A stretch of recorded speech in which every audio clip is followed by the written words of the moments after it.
Et bien là, on est au cœur de la forêt de Brocéliande, à côté du château de Compère, du centre de l'imaginaire arthurien. Et on est surtout au beau milieu du domaine du lac, qui est vraiment le cœur de la légende. D'un côté avec la place historique, le château, et puis de l'autre côté avec la place légendaire, le grand lac de la Dame du Lac, la fée Viviane. Ici, c'est un petit peu la quintessence de la forêt, puisqu'on y retrouve les trois portes. La porte de la pierre, avec la schiste rouge, la pierre de pays de Brocéliande qui a construit le château, la porte du bois, avec les arbres, le chêne de Merlin, qui est un des chênes centenaires, et puis la porte de l'eau, le domaine des fées, avec le lac de la Dame du Lac.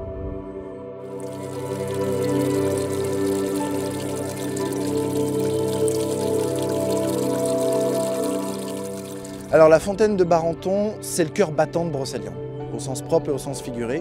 C'est cette fontaine dont l'eau est froide comme le marbre et qui pourtant fait tous les jours des centaines de petites bulles comme si elle était sur le point de rentrer en ébullition. Cette fontaine-là, on va la retrouver dans de très très vieux textes du Moyen-Âge qui vont nous parler dans la forêt de Bréchélian, la forêt dont les Bretons vont souvent fablant, ça veut dire la forêt sur laquelle les Bretons racontent beaucoup d'histoires. On nous parle de cette fontaine merveilleuse où l'on peut y faire des vœux, où l'on peut y croiser des fées.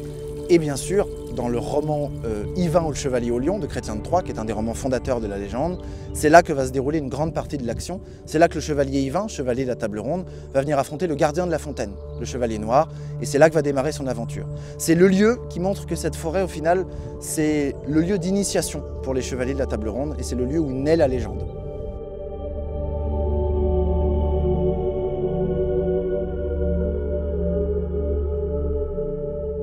Alors le Val sans retour, c'est cette vallée un petit peu mystérieuse qu'on trouve un petit peu plus au sud de la forêt. C'est, dit-on, le domaine de la fée Morgane. Alors Morgane, on la considère souvent à tort comme la méchante de la légende arthurienne, mais il faut simplement la voir comme une femme qui a beaucoup de caractère et qui surtout en a marre de se faire trahir par les hommes. On dit que c'est là qu'à la suite de la trahison avec son amant Guillaumard, elle a décidé de jeter une malédiction sur la vallée qui dit que les hommes infidèles resteraient prisonniers à l'intérieur du Val. Cette malédiction, elle a été levée grâce au champion de la table ronde qu'est Lancelot du Lac. On trouve dans cette vallée tout un décor un petit peu pittoresque de rochers, d'arbres à nouveau et surtout un point d'eau assez intéressant, le miroir aux fées, qui alimente l'imaginaire depuis très longtemps puisqu'il y a pas mal d'années on y trouvait un conte avec des lavandières de la nuit, un conte très ancré dans le patrimoine breton, et plus récemment on y raconte l'histoire de 7 sœurs, 7 fées qui vivaient au fond de ce miroir sur fond d'une tragédie d'amour. Le miroir aux fées, tout simplement parce que lorsqu'on regarde son reflet dans l'eau, parfois l'on peut apercevoir le reflet d'une l'une de ces fées. C'est un lieu qui s'est ancré dans la légende il n'y a pas si longtemps et qui montre que Brocéliande continue d'évoluer. Elle n'est pas figée dans le temps. La nature qui est tout autour de nous continue d'être une source d'inspiration pour les contes et pour les créateurs d'aujourd'hui.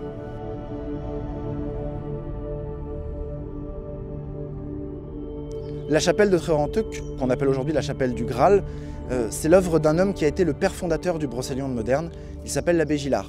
Il a commencé à partir de la deuxième moitié du XXe siècle à rénover cette petite chapelle qui était une petite église de campagne pour y créer à l'intérieur un espace dédié aux légendaires celtiques et aux légendaires arthuriens. On va retrouver une œuvre extraordinaire, la grande fresque avec le cerf blanc, le cerf symbole de Merlin et en même temps symbole du Christ. On va y retrouver beaucoup de références à la quête du Graal, qui est une quête qui fait le lien entre les vieilles traditions et la chrétienté.